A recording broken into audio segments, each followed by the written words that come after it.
Something weird is happening in Cleveland, and fans aren't just suspicious, they're outraged. The Browns just handed the keys to one of the most talked about rookies in the NFL, Shedeur Sanders, and then seemed determined to watch him crash.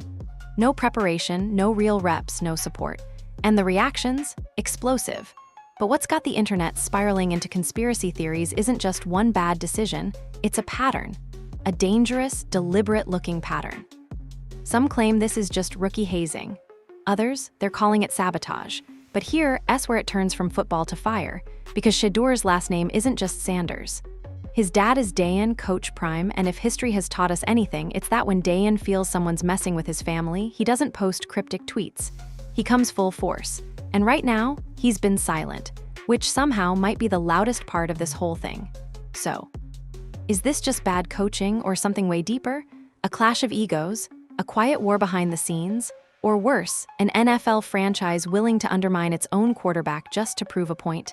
This story moves fast, and what happened next might change everything. At first, people expected Deion Sanders to go off, to take that vintage Coach Prime energy and light the whole thing on fire. That's what he's known for, being unapologetically loud, fiercely protective, and never letting disrespect slide. So when his son was publicly mishandled by an NFL team, when the film and box scores didn't match the treatment, everyone expected the storm. But it didn't come. What they got instead? Silence. And that was way more terrifying. Because when someone with Deion's voice chooses not to use it, that's a message in itself. Post-game, there were no angry IG lives. No clapping back at reporters. No public feuds with the Browns. Just a few quiet words carefully chosen and a loaded pause that said everything he didn't. People close to Deion say he doesn't just react. He calculates. He waits, he watches, and when the time is right, he moves. That alone has NFL insiders nervous. Because when it comes to protecting his son, Deion doesn't pull punches. We've seen it at Jackson State. We saw it at Colorado. The moment he senses anyone trying to derail Shedeur's progress, it's no longer just a football matter, it becomes personal. Strategic. Public. So when he held back after that Wildcat play, when Shedeur was pulled out of the red zone after putting up almost 4 touchdowns and leading a comeback drive, fans realized this wasn't over. It hadn't even started yet. Instead of going public with a rant, Deion gave the internet just enough to start asking its own questions. He didn't have to say, "This is sabotage." All he had to do was not defend the coaching staff. Just the subtle phrasing, that line about people being afraid of what Shedeur could become, was gasoline on a fire already burning across fan forums and sports talk shows. And it worked. The story flipped overnight.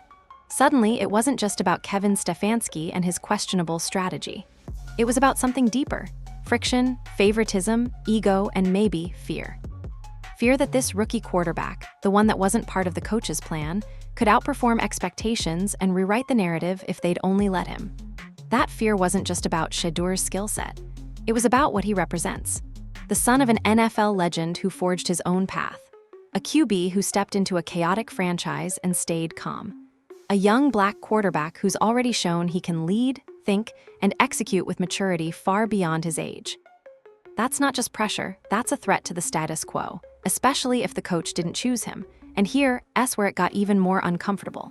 In interviews, when asked about his relationship with Deion Sanders, Stefanski didn't even play the usual PR game. He didn't say they had a good relationship, didn't say they'd connected privately, didn't say he respected Deion as a former player and father. He flat out said they had no real relationship at all. No contact. No communication. That hit people hard. Because in a league where image management is everything, where even the illusion of unity is often part of the playbook, how does a head coach have zero connection with one of the most influential football figures alive? Especially when that figure is the father of your starting QB? Imagine being in charge of a rookie quarterback and not even trying to understand his support system. Not even initiating contact with the one person who's been molding his mindset since middle school. It didn't feel like a football oversight. It felt calculated, cold, and deliberate. And that silence, from Deion, now it started to feel like strategy. What happens when someone with a massive platform, a loyal fan base, and nothing to lose decides he's had enough? What happens when that silence finally breaks? Because whether the Browns realize it or not, they're already in the crosshairs. It's not about losing games. It's about losing control of the story. They fumbled it the moment they thought Shedeur Sanders would just quietly take the hits, smile for the cameras, and wait his turn. The moment they underestimated the pressure that comes with the name Sanders. And while everyone argued about tanking versus sabotage, Deion didn't give them the satisfaction of confirming either, which only made people talk more. It became the worst possible scenario for the Browns, a controversy that couldn't be dismissed, couldn't be explained away with cliches, and definitely couldn't be silenced. Every week that passed made the decisions look worse. The film didn't lie. The stats didn't lie. And Shedeur somehow kept showing up, staying composed and playing cleaner than anyone expected, which made the questions louder. Why take your QB1 out mid-drive? Why build zero chemistry with your receivers in practice? Why ignore the father when the NFL storylines are practically writing themselves? And most importantly, why risk a division in the locker room when unity could have been built? Nobody has those answers yet. Maybe the front office is split. Maybe the coaching staff is playing defense off the field too. But the sense from fans, players, and insiders is clear: something is coming. And it won't be a quiet ending. The part that should scare everyone: Deion hasn't even started talking yet. And when he does, it won't be about stats. It'll be about respect, and who gave it, who faked it, and who never intended to earn it in the first place. The moment that lit the fuse came from a single sentence, barely noticed in its delivery but explosive in what it revealed. Just days after Shedeur Sanders made his NFL debut, it came out that he hadn't taken a single first-team rep in practice. Not one. No timing drills with the starters. No reps with the #1 offensive unit. No preparation that even remotely resembled what a quarterback should get before an NFL game. He was expected to lead a pro offense without running it once at full speed. And the Browns admitted it, like it was just another small detail. That kind of move doesn't happen by accident. Not at this level. Not when you're dealing with a top-tier athlete who just spent college breaking records and proving doubters wrong every single weekend. You don't hand someone the spotlight and then cut the lights before they step on stage, unless you're trying to make a point. Across sports media, jaws dropped. Analysts weren't just surprised, they were disturbed. Former players called it reckless. Some called it dangerous. But the word that kept coming up most often: unprofessional.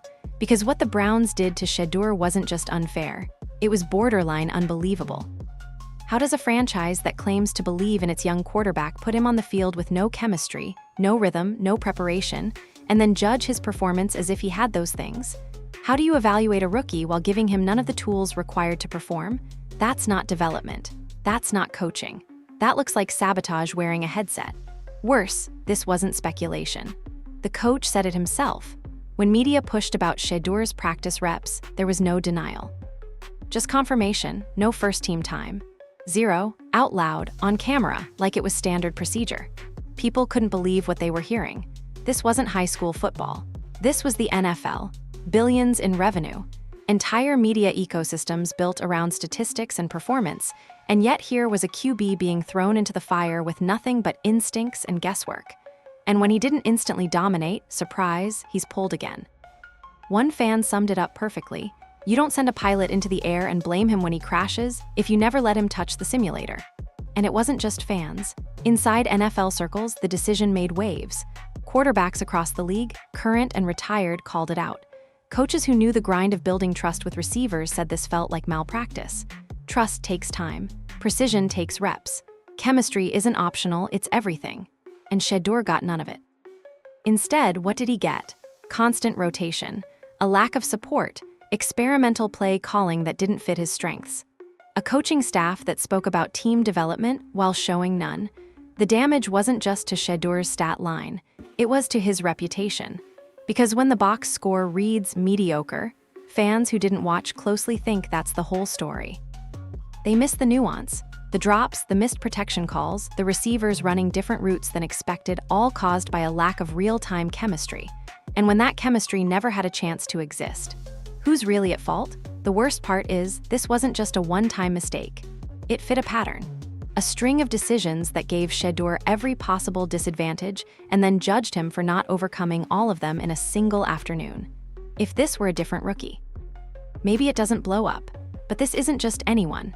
This is Shedeur Sanders, a quarterback who's been in the spotlight his entire life. A player who's been trained, tested, and televised since high school. Someone whose every move is watched not just by fans, but by a father who's done this all before and isn't known for letting things slide. Which is why the silence wasn't calming anyone down.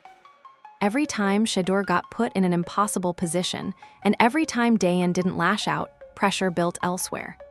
Fans started reading into everything Stefanski did, his facial expressions, his vague media answers, even his body language on the sidelines. This wasn't just about football strategy anymore. It wasn't even just about disrespect. It was becoming a distrust issue. Because when a coach refuses to put their quarterback in a position to succeed, people stop believing the setback is accidental. Some fans speculated the reasoning had nothing to do with performance and everything to do with control. After all, Shedeur isn't just a rookie with upside. He's a brand, a voice, a Sanders, and if you're a coach on thin ice with the front office, maybe having a quarterback you didn't select, with a famous father who isn't shy about speaking his mind, becomes more of a political liability than a football asset. And maybe that's the reason for the strange reps, the weird game-time decisions, the coaching silence even as the internet explodes. Because if Shedeur blows up, the spotlight doesn't stay on the field. It goes straight to the fact that he succeeded despite the system, not because of it. And for Stefanski, that might be the most uncomfortable truth of all. Still, through every snap, Shedeur stayed consistent. No finger-pointing, no ego, no public frustration, just execution. Learn, adjust, move forward, over and over, which only made the coaching choices look worse. Because if Shedeur's being this professional, who is? And if he can put up those numbers without even having first-team reps, what happens when they finally let him prepare like a starter? That's the question everyone's starting to ask. And the Browns better have a good answer. Because the narrative is shifting, and fast. What started as confusion is turning into suspicion. And from the outside looking in, it's starting to feel like somebody wanted Shedeur to fail before he even had a chance to win. Just when it seemed like things couldn't get weirder for Shedeur, they did. Because even after the most questionable decisions off the field, what was happening on the field made even less sense, especially to anyone who actually watched the games. Let's talk about the play calling, because this wasn't normal. This wasn't rookie QB stuff. This was game management that looked more like sabotage with a headset than strategic development. The most glaring red flag? Red zone decisions. Moments where the field gets smaller. The pressure builds. Trust in your quarterback becomes everything. And repeatedly, when the Browns got into those high-leverage positions, Shedeur Sanders disappeared. Literally. On multiple drives, he led the team all the way down the field, threading passes, making smart reads, showing grit only to be pulled for fakeouts. Wildcat formations. Run option trick plays. Anything but letting him finish what he started. How do you take a rookie who's showing poise in traffic, staying disciplined under pressure, and yank him just before the payoff? And the defense knew it too. As soon as Shedeur exited, the predictability kicked in. Play blown up. Scoring opportunity wasted. The offense suddenly felt clunky and unprepared, like even the players weren't sure what was going on. Fans started calling it out in real time. This had never happened when Dillon Gabriel was under center. When Gabriel struggled. Got more chances. When Shedeur succeeded, he got clipped the moment it mattered most. One specific drive turned into a full-on internet meltdown. Shedeur had just thrown for over 300 yards, 3 passing touchdowns, and added another one on the ground. He was moving the ball at will, answering critics with every possession. Then the Browns scored, brought the game within 2, and lined up for a 2-point conversion that could have tied everything up. This was the moment. The exclamation point. And they ran a Wildcat. Without Shedeur, no misdirection, no gadgetry, just your starting quarterback ripped off the field and replaced by a running back in a formation that hadn't even worked all game long. Fans watching at home could barely believe their eyes. Commentators didn't bother holding back. One former quarterback said, "That's the kind of call you make when you're not coaching to win." Twice in the same game, Shedeur was taken off the field inside the 5-yard line while leading the team in both passing and rushing. Twice, they chose to put the game in someone else's hands, even though there wasn't a football reason to do it. People started asking the obvious. If Dillon Gabriel never got yanked like this during his starts, and Shedeur keeps getting stripped of momentum right when he's clearly in his zone, what are we really watching? Point after point, it began to look less like risk management and more like narrative control. Because if Shedeur turns into the undisputed starter, the guy who wins games, makes big throws, and earns the locker room, a lot of people in the Browns organization suddenly have to explain why they tried so hard to deny him that chance. The Wildcat play became a symbol, not of bad strategy, but of something worse. Fear. Fear of letting the rookie on the moment. Fear of what it would say if he succeeded. Fear of what Coach Prime might say if his son proved the world right and the coaching staff wrong. And let's be real, these aren't isolated incidents anymore. When you screw up once, it's a mistake. When you screw up the same exact way while one quarterback gets unlimited grace and the other doesn't get a leash at all, that's a message. And the Browns are sending one loud and clear. They'd rather force a narrative than support momentum. They'd rather rotate quarterbacks than risk Shedeur becoming unbenchable. And they'd rather give the ball to anyone else in scoring range than admit the man wearing number 1 deserves to finish what he started. What made it worse is that the Browns didn't even try to hide it. Post-game interviews didn't offer explanations. There was no ownership of the call. And Stefanski, when asked, gave the most robotic, generic responses possible. No clarity, no logic. Just empty phrases about playing the odds or trusting the game plan. But the tape didn't lie. You could see Shedeur looking calm, composed, and in control, only to jog off the field right as defenders started to panic. You could see him on the sideline, watching quietly while the play that replaced him failed in slow motion. And when the cameras came back to him, his face said everything. He wasn't shocked, but you could tell he knew something wasn't right. And yet, no sideline tantrums. No confrontations with the coach. No eye-rolling or thrown helmets or cold stares. Just the same locked-in look. Same quiet fire. Same control that probably scares people more than any touchdown run ever could. Because that kind of composure is dangerous in a league built on panic and politics. What NFL teams can't handle, what they never know how to deal with, is a young player who refuses to break the narrative. A rookie who stays calm under sabotage. One who wins in chaos, keeps his mouth shut, and lets fans connect the dots themselves. And back in the shadows, Deion is still silent, still watching, still waiting. Because every weird substitution, every benched red zone sequence, every passive-aggressive quote from the Browns is just fuel. Fuel for a moment that hasn't happened yet, the moment Coach Prime speaks without censorship. And when he does, you better believe it won't come in the form of a 30-second soundbite. It'll be a televised sledgehammer. The whole football world saw the Wildcat call, but what most missed was the message behind it. They didn't just bench their own quarterback. They publicly showed they don't trust him to lead, not even after he earned it. And in the NFL, that's not just a play call. That's war. You'd think at some point, performance would settle everything.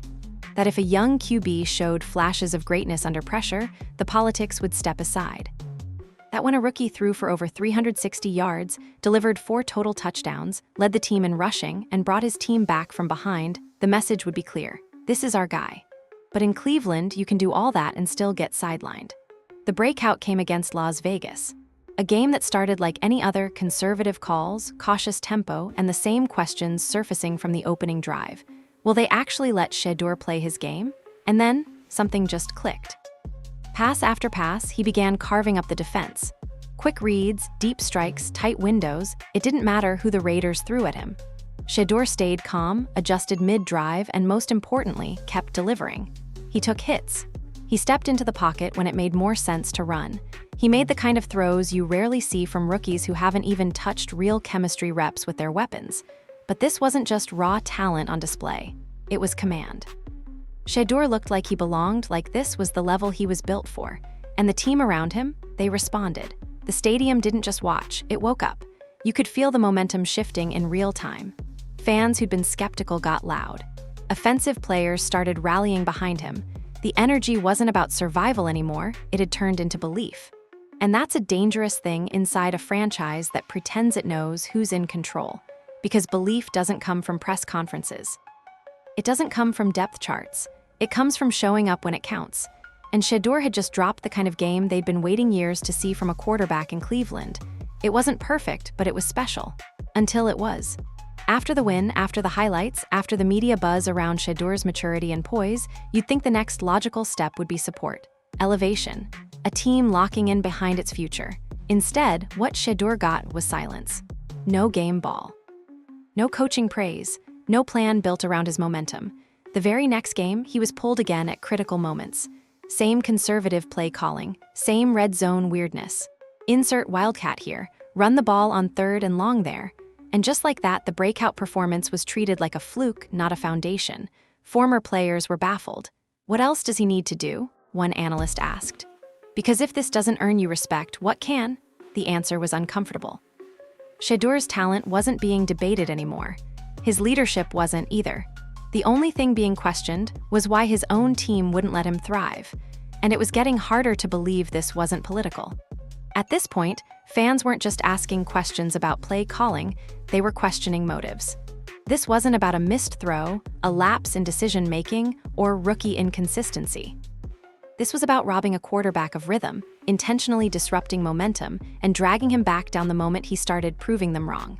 And while Shedeur played the role perfectly, calm, media-trained, mature, everyone watching could feel the tension in the air. This was a quarterback doing everything right in a system doing everything it could to deny that. When cameras caught him in the locker room post-game, he wasn't gloating. No smirks, no subtle jabs, just humble answers. Gratitude. A genuine focus on team. He defended the system, even when it clearly wasn't defending him, and that's what made it worse. Here was a rookie showing maturity beyond his years. Someone who could have lit up the media with how he'd been treated and chose not to. Someone who had every reason to flex, to self-promote, to punch back, and simply nodded, gave credit to his teammates, and walked away from the podium without feeding the controversy. The adult in the room. And somehow, that restraint made the coaching staff look smaller. Petty, insecure, like they were more concerned with control than actually building a winner. Because now everyone's watching tape, crunching numbers, and wondering the same thing. If Shedeur just had his best game as a pro, why is he being managed like an insurance policy? The awkward truth? Because it's not about what Shedeur has earned. It's about what his success represents. If Shedeur becomes the guy, the Browns' front office has a major problem. They have to admit they misjudged him in the draft. They have to admit Dillon Gabriel, their clear favorite early in the season, was never the answer. And worst of all, they'd have to admit that Deion was right. And that level of ego clash doesn't stay behind closed doors for long, especially with everything being so public. Shedeur isn't just another prospect. He's media savvy, close with his family. Directly connected to a cultural icon who has never played the role of passive bystander. The more you bench Shedeur after he performs, the more eyes turn toward Deion, waiting for him to break that silence.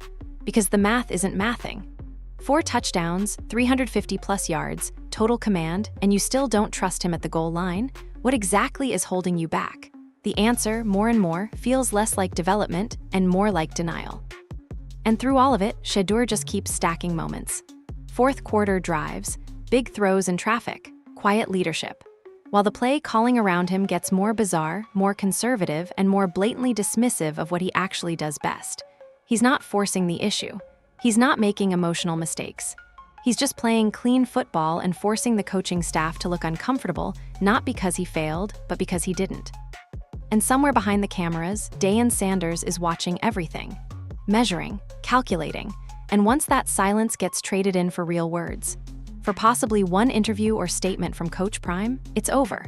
By now, the situation in Cleveland doesn't look like a quarterback competition. It looks like a custody battle. And at the heart of it, 2 very different QBs with 2 very different backstories fighting for control of one narrative. On one side, you've got Shedeur Sanders, the 5th-round pick shaped by pressure, raised in the spotlight, and trained by an NFL legend who demands discipline and dominance. Already outplaying expectations, already earning respect he wasn't supposed to get this quickly. On the other side, Dillon Gabriel, a guy that the Browns' coaching staff clearly bet the house on from day one. And when you lay their stories side by side, certain things start to make sense in all the worst ways. From the moment Shedeur arrived in Cleveland, insiders whispered the same thing: he wasn't the coach's guy. He was drafted by ownership, not the front office. His talent was undeniable, but his name, Sanders, came with more than just flash. It came with expectations. It came with attention. And that's exactly what Kevin Stefanski didn't want. Stefanski was, according to multiple reports, sold on Gabriel. That was his guy. Quiet, moldable. No father in the Hall of Fame watching from the shadows. No entourage. No questions. Just a straightforward QB with a clean college resume and none of the national noise that follows Shedeur wherever he goes. That's why, even though Shedeur was already showing flashes in preseason, he started the regular year buried on the depth chart. QB4, publicly. Behind Gabriel. Behind journeyman backups. Forced to work his way up while others with less upside were handed opportunities before him. Even more questionable, in games where Gabriel had stretches of frustratingly average play, the kind of performances that would bench most young quarterbacks, the leash never tightened. He threw picks, missed open receivers, stalled out in the red zone, and Stefanski stuck with him. No playbook shakeups, no sudden rotations, no Wildcat gimmicks replacing him in the red zone. None of what Shedeur dealt with almost weekly. The numbers don't lie. Shedeur has outperformed Gabriel in passer rating, completion percentage, rushing yards, and touchdowns per game. Yet for most of the season, he was the one being pulled at key moments while Gabriel was protected, sheltered, given space to fail. Why? That's the question fans keep circling back to, because the contrast is too obvious to ignore. When Gabriel was the starter, the Browns didn't once pull him at the goal line for a gadget play, not when the offense stalled. Not when the defense figured him out, not once. But Shedeur pulled twice in one game after carving up the field and putting the team in scoring position. There's no way to paint that as coincidence anymore. Then came another subtle but telling detail. When asked about the two quarterbacks, Coach Stefanski's tone shifted. Around Gabriel, it was soft, optimistic, supportive. He's developing well. We like what we see. But around Shedeur, the praise was conditional, guarded. Always hedged with rookie mistakes or the need for growth, even when he was clearly elevating the entire offense. It started to look less like evaluation and more like resistance. A guy playing chess with the franchise's quarterback future while pretending nothing was wrong. But every snap, every sideline decision, every press conference told a different story. Then came the reveal that Stefanski and Gabriel share the same representation agency. That detail didn't get much media coverage at first, but once fans caught wind of it, the logic clicked. The politics were no longer theory, they were visible. What makes it worse is that Shedeur hasn't done a single thing wrong. No media blow-ups, no locker room drama, no outbursts. Every time he's questioned, he gives thoughtful answers. He shuts down bait from reporters. He stays focused on the team. That composure, that maturity, it should have made Stefanski's job easier. Instead, it exposed him. Because the quiet truth is, Shedeur Sanders is doing the most awkward thing possible for his critics. He's succeeding without their help. And that frustrates people who believe success should come their way, on their timeline, with their hand-picked players. The fact that Shedeur was owner-selected only piles onto the tension. There's an unspoken tug of war happening inside the Browns organization. On one end, ownership is pushing for the face of the team, someone with marketability, charisma, upside. On the other, the coaching staff and front office are trying to win their own bets, prove their guy was the right pick, protect their reputation. But results don't lie. And right now, Shedeur's results are embarrassing the people who tried to sideline him. Even former NFL players have started speaking out. Some have openly accused Stefanski of sabotaging Shedeur to prop up Gabriel. Others have said the play calling is so transparently biased it's laughable. They're not all saying it gently either. These aren't vague takes, they're direct shots. One former offensive coordinator said, "If you've got a kid putting up nearly 400 yards of offense with poise, toughness, and leadership, and you still want to pull him, that's either personal or political." No matter how it's framed, the conclusion keeps circling the same question. Why is Shedeur being punished for thriving in adversity? Dillon Gabriel might be the coach's guy, but Shedeur is quickly earning the fans, the locker room, and possibly the future of the franchise. And that growing divide is now public. The locker room sees it. The front office feels it. And somewhere in Colorado, Deion Sanders is watching it and waiting. Because if you push the narrative long enough, eventually the truth pushes back. And when Shedeur finally takes that spot without question, when his play becomes undeniable and his leadership becomes irreplaceable, there's only one direction the finger gets pointed. And Coach Stefanski knows exactly where it'll land. Sometimes it's not about what's said. It's about what isn't. Through all the chaos, all the theories, all the questionable decisions. One thing might be the biggest red flag of them all. Kevin Stefanski and Deion Sanders, two high-profile football minds, have zero relationship. That's not an exaggeration. It's a fact admitted by Stefanski himself. In an interview that should have been a chance to unify the narrative, Stefanski was asked point-blank about his relationship with Deion. His answer? No real communication, no conversations, no coordination, just distance. Flat, matter of fact. Like it wasn't even worth addressing. And that's when everyone paying attention had the same reaction. Huh, you mean to tell us your rookie quarterback, the one drawing national media every week, the one leading your offense, is being coached without any dialogue with the person who's guided his entire career so far? That's not an oversight. That's a choice. A bold one and an incredibly dangerous one. Because whether the Browns like it or not, Deion Sanders isn't just a parent. He's Coach Prime. A former NFL All-Pro, a Super Bowl champion, a college head coach, a cultural icon, and most importantly, Shedeur's lifelong football mentor. When teams draft a player with that much legacy backing him, they usually lean into it. They build trust. They open up communication channels. They do everything to show that it's not personal, it's professional, that they want to build with the family behind the athlete, not go around them. But Cleveland, they did the exact opposite. No calls. No relationship. No interest in building that bridge. And whether you like Deion's personality or not, one thing's always been crystal clear. When he feels disrespected, it doesn't just go away. It gets stored. And that storage, it doesn't collect dust. It piles up like ammo. Deion's silence throughout this Browns saga isn't just strategic, it's surgical. And that's the part that scares people the most. Because anyone who's followed his career knows, when he decides he's done being quiet, it's not going to be subtle. He won't throw shade. He'll drop facts, receipts, timelines, names, and when Coach Prime unloads, people listen. SportsCenter listens. ESPN, FS1, every radio station, every debate desk from LA to New York, they all stop and shift focus. And Cleveland's already anxious front office, they'd be front page. That's why this non-relationship matters more than anything Stefanski's said in front of a camera. Because when you refuse to even speak to the father of your young quarterback, while you're yanking him during key games, while you're denying him first-team reps, while he's outperforming the guy you backed, that's not just a red flag. That's surrendering trust before you've even earned it. Let's break it down another way. Picture you're a head coach. You've got a rookie QB with star potential. The spotlight's growing. The games are getting intense.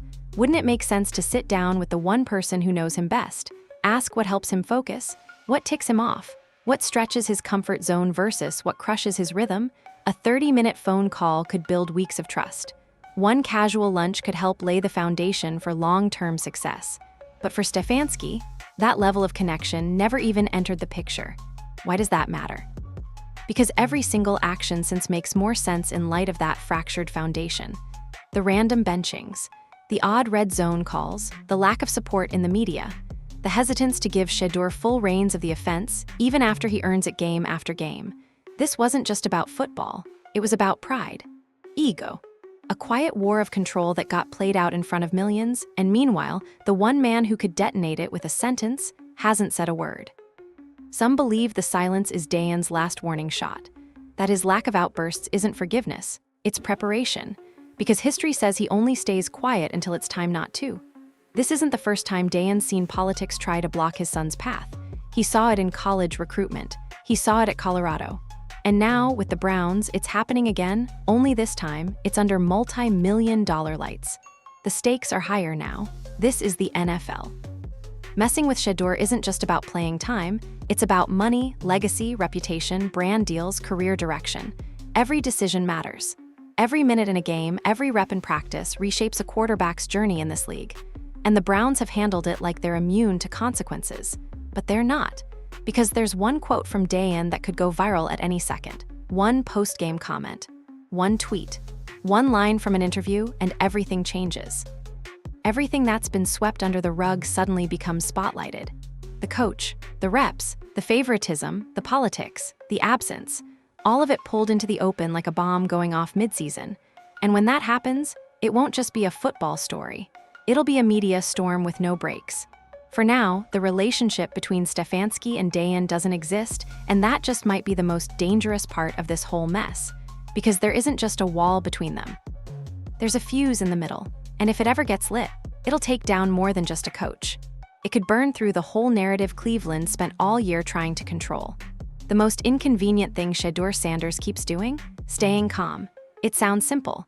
But in the middle of a full-blown NFL drama, wild play calling, public criticism, rumors of sabotage, Shedeur has done the one thing no one expected, refused to take the bait. No sideline tantrums.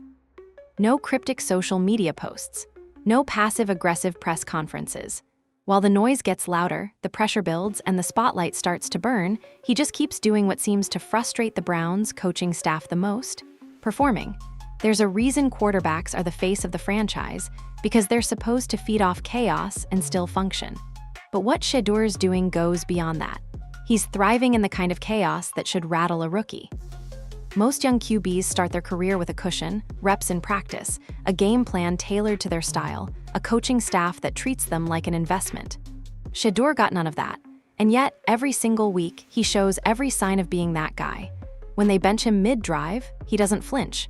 When they take him out in the red zone for a failed gimmick play, he doesn't pout. When they feed him generic answers in press conferences, he nods, stays professional, and never throws anyone under the bus. That restraint isn't just mature, it's ominous. Because for every time he's pulled and every time he answers with grace instead of emotion, the spotlight moves off him and zeroes in on the man holding the headset, Kevin Stefanski. Almost without lifting a finger, Shedeur is making his head coach look smaller, not through drama or direct shots, but by completely removing himself from that drama. That's what nobody in Cleveland was ready for. They expected a kid with a famous dad to demand the spotlight, to act entitled, to crack under pressure, to try and do too much too fast. But instead, he's sitting back, stacking numbers, staying humble, and grinding quietly while the internet turns Stefanski into a meme. Every week the Browns continue to mismanage Shedeur publicly, the optics swing harder against them. Not because of anything Shedeur says, but because of how he carries himself. If he were lashing out, the narrative would be easier to control. Too emotional, too young, not ready. But Shedeur's not giving them ammunition. He's delivering results with poise that rivals 10-year veterans. And because of that poise, people are questioning everything: the play calling, the structure, the intent. The irony? The calmer Shedeur remains, the more chaotic they start to look. It flips the narrative upside down. Now, Stefanski's press conferences are starting to feel stale. His comments on development or trusting the process ring hollow. How can you sell development when the guy you're supposedly developing is outplaying the plan you gave him? The Browns wanted to cast Shedeur as a long-term project. He's turning himself into the present. And trust, that's what this has been about from the beginning. Not just excess and O's, not just red zone decisions, but trust. Does the coaching staff trust Shedeur the same way they trusted Dillon Gabriel earlier in the season? Does the game plan reflect that same belief? Does the rotation of reps, the consistency of personnel, the freedom to audible, does any of that look equal? Because from the outside looking in, it doesn't. And yet, Shedeur doesn't weaponize that. He doesn't fire back. He just plays, and maybe more importantly, he leads. Teammates have started to rally around him. Reporters notice how players light up when his name comes up. How different the offense feels when he's in: more urgency, more rhythm, more belief. It's not loud, but you can feel it.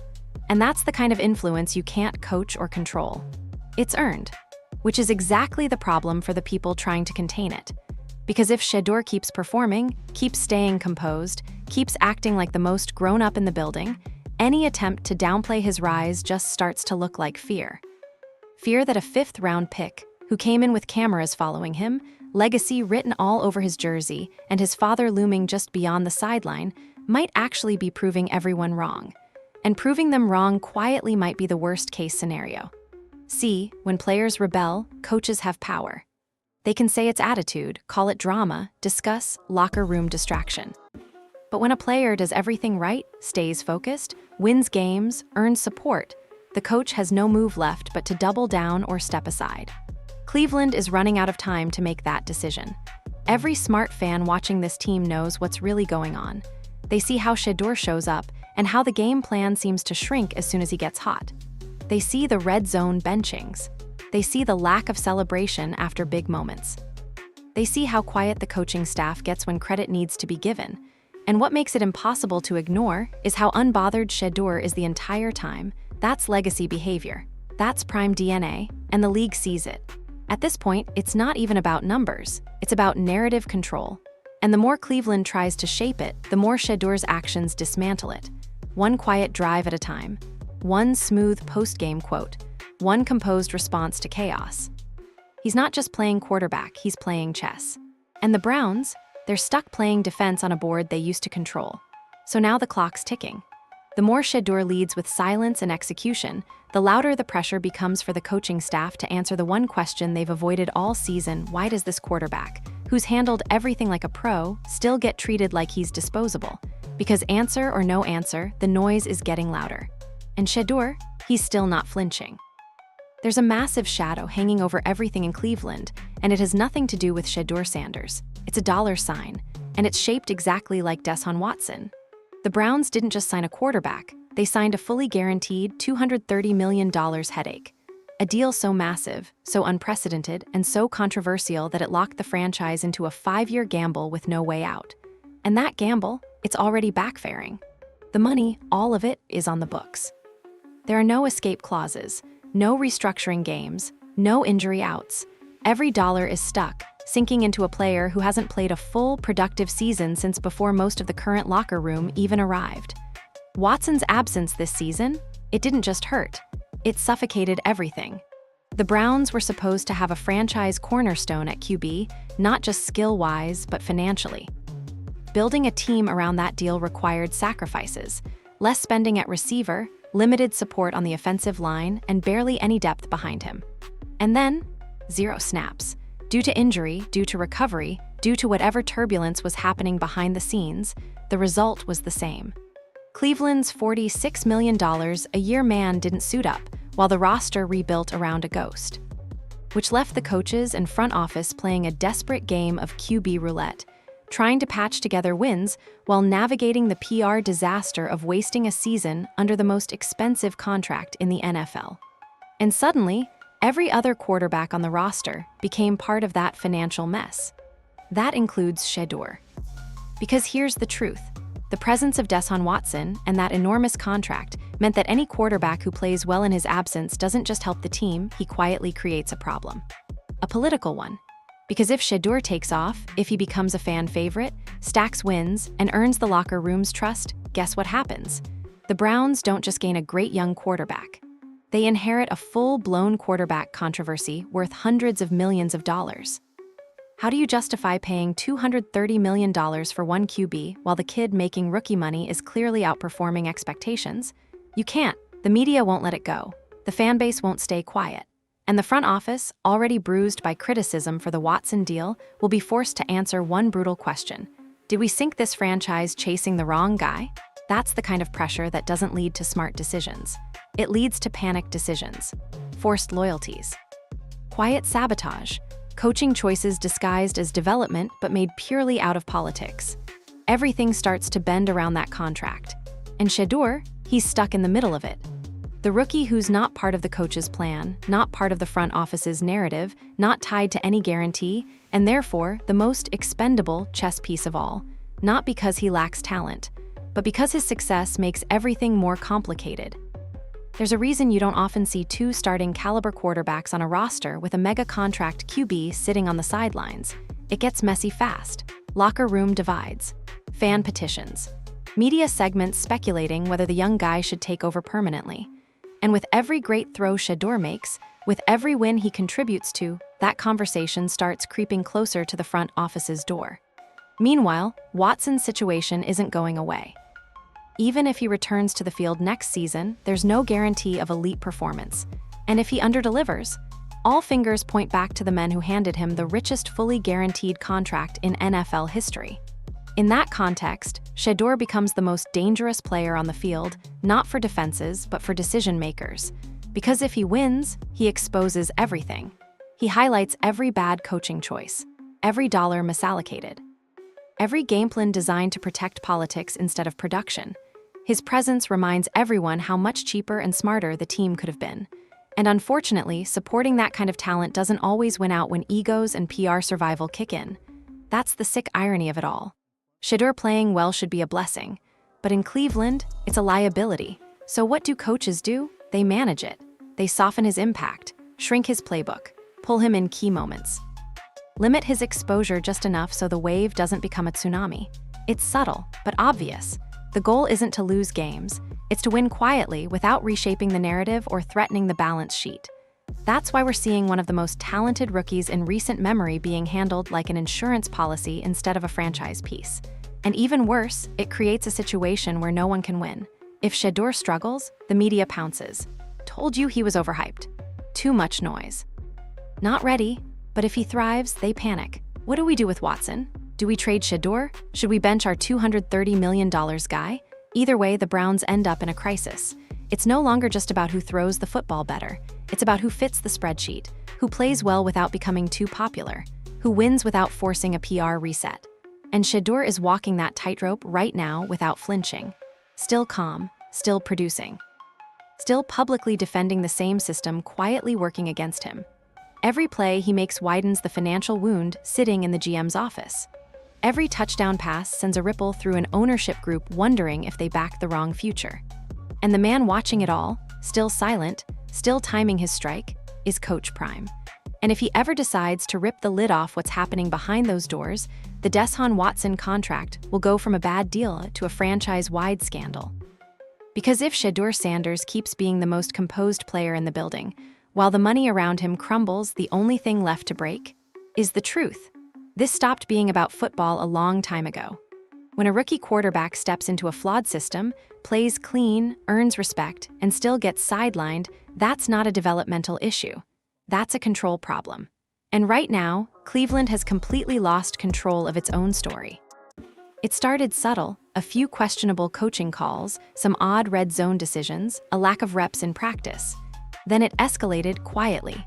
With every drive Shedeur Sanders led, every moment he delivered under pressure, the walls started to close in around the coaching staff and front office.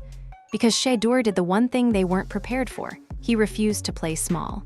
He didn't break down. He didn't complain. He didn't fold under pressure or lash out when the game plan pulled him off the field. He just kept showing up. And that made him the most dangerous kind of player, one whose presence exposes people without saying a single word. That kind of self-control is rare, especially in this league. Everything is built for drama, sideline blow-ups, social media jabs, leaks to the media.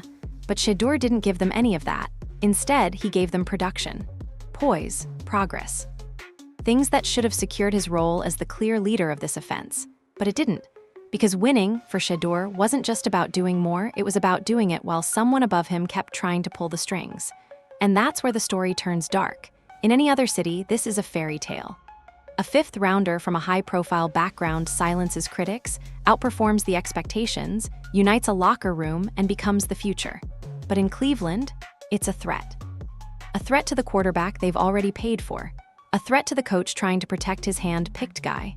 A threat to the millions already spent trying to script the storyline.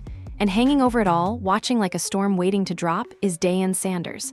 We haven't heard the real story from him yet, just glimpses, cryptic hints, quiet allusions to what's been happening behind closed doors.